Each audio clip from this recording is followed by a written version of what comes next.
Congratulations on your win. You've played a lot of matches. I know obviously in tennis we have dramatic handshakes that happen sometimes, and I can't really remember any happening with you before. So I'm curious just what your thoughts were as it sort of started to unfold at the net there for kind of maybe it felt like the first time for you.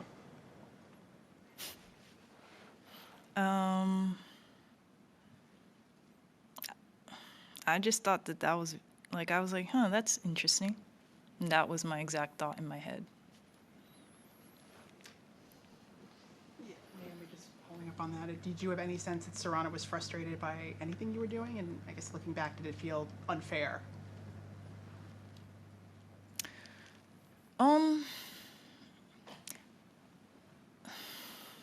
Honestly, no. Like, for me, I've never, like, no one's ever complained about it before. And also the umpire didn't tell me like I was wrong. Like, the umpire said I was fine, so I was like, okay. And that was kind of what I thought. Like, I thought we moved past it, so yeah. Just Naomi, you obviously had a medical timeout. Just how are you fitness-wise, and what was bothering you that you needed to get sorted out? Obviously heading into the third round. It's kind of a reoccurring thing. So I guess if you look at my medical history, you can maybe like do like a little guessing game. But yeah, I think for me, I'm just really glad that I kind of pushed through it and also played like really good tennis in the third set. So I try to just leave the tournament site with that in mind for the next days. Charlie. Sorry to ask about this again. Sorana in her news conference very much wanted to play it down. She was like, it wasn't a big deal. Would you speak to her about it, or do you also just want to draw a line under it? Well, if I'm being honest, I've never been involved in something like this before. So it's like, I don't know. Like, if we're supposed to leave it on the court and be like, hey, how you doing? I'm a little confused, but like, I get that emotions were very high for her. And I also want to apologize. I think like the first couple things that I said on the court was disrespectful, and I don't like disrespecting people. That's not what I do. So yeah, if she wants to talk about it, then yeah, but like when I'm pumping myself up in my head, I'm not like, okay, and now I'm gonna distract the other person. Like, it's purely for me, so. When you said on the court, do you mean in your on-court interview or when you were speaking to her? I haven't seen her, so I met on my on-court interview, which I thought I could have done a lot better at, so. But it did seem though that you used it, right? Like at 4-2 30 the next two come-ons were super loud, and it seemed like you pumped yourself up to get to the finishing line. Did you? Like that's what it seemed like, but did you use that to kind of spur you on?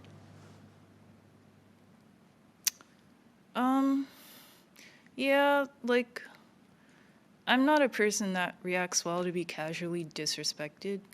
So yeah, I kind of probably like overdid it in the next couple of points. But it takes a lot out of me. Like, I'm very tired now, so. I'm just curious why you decided to go with the simplified look coming out. My simplified look is very extra for some people. I don't know. I just felt like switching it up. I think it's kind of fun to like keep everyone on the edge. I thought it was really pretty that there were some people with veils over their hats, and I was really grateful for that. So yeah, it's kind of, for me, cool to like, you never know what I'm going to pull out next.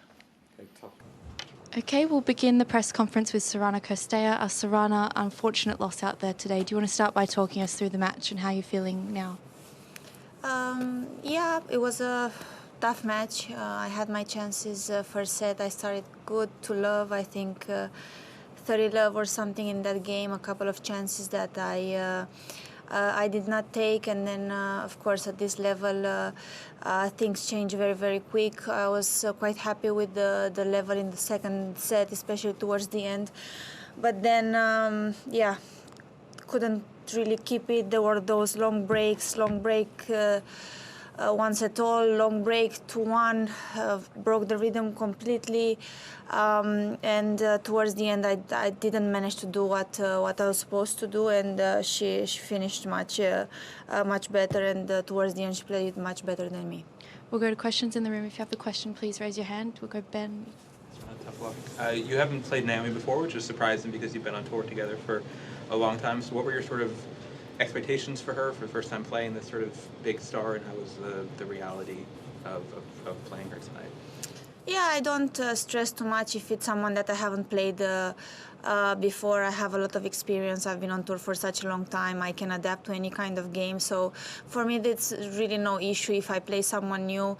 Of course, I'll get the tactical a bit from the coach. I've watched them, like after so many years, and we kind of know each other a little bit. And then once I'm on the court, I adapt. So things are normal. There is really no issue. Of course, if you've played someone, let's say 10 times, it's a little bit gets more in your head. But no, it wasn't any issue. Straight away, I could see what she was doing well, what I should have done, what was the plan for me. So again, I have a lot of experience, and I'll always tap into that whenever the chance is. Go to Anna. Yeah.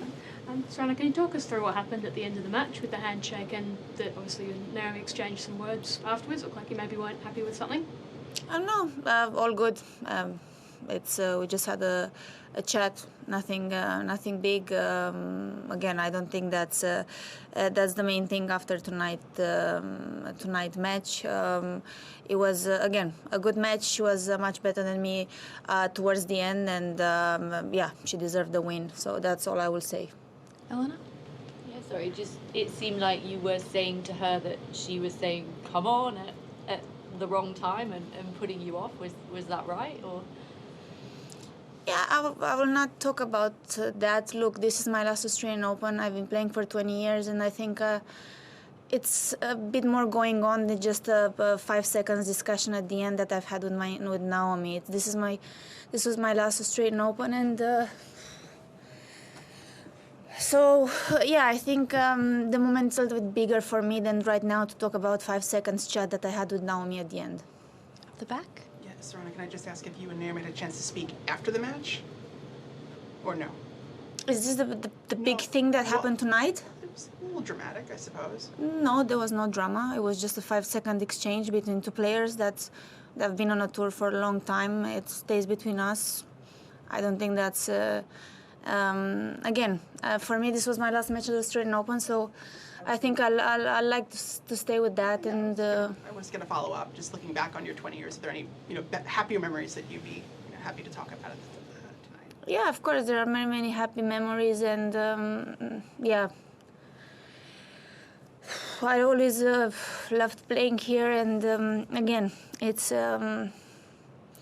I love tennis, and for me, it's I never thought I'll play for such a long time. I'm very grateful to have such a long career, and again, of course, a little bit disappointed about tonight. I felt I could have done things better, but only one player can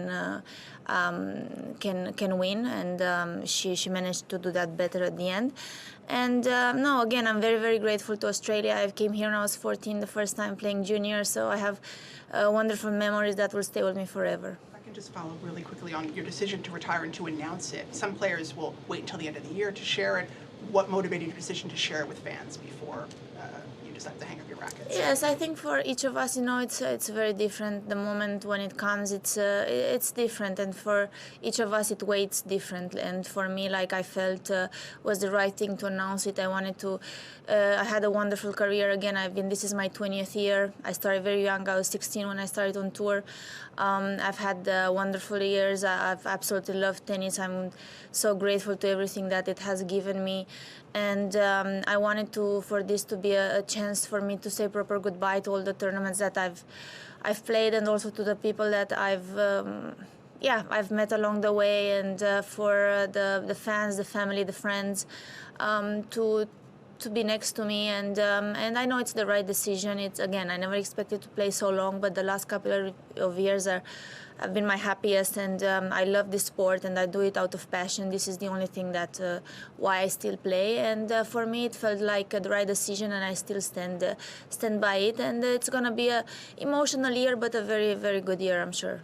We'll do the one last question in English. Ben, up the back. Yeah, this is obviously a first sort of last Grand Slam, time in a Grand Slam for you in this whole cycle you're doing. So how were the emotions, I guess, as this match was ending? Did you feel a different sort of emotion, I guess, than you'd felt before in your career, knowing that this could be the end for Australian Open for you? Yeah, of course. It's been, like I said, 20 years since I've been coming here every single January, and actually more since I was 14. So, of course, towards the end, I got a little bit emotional because I knew this maybe possibly would be like the last time I'm stepping on court here.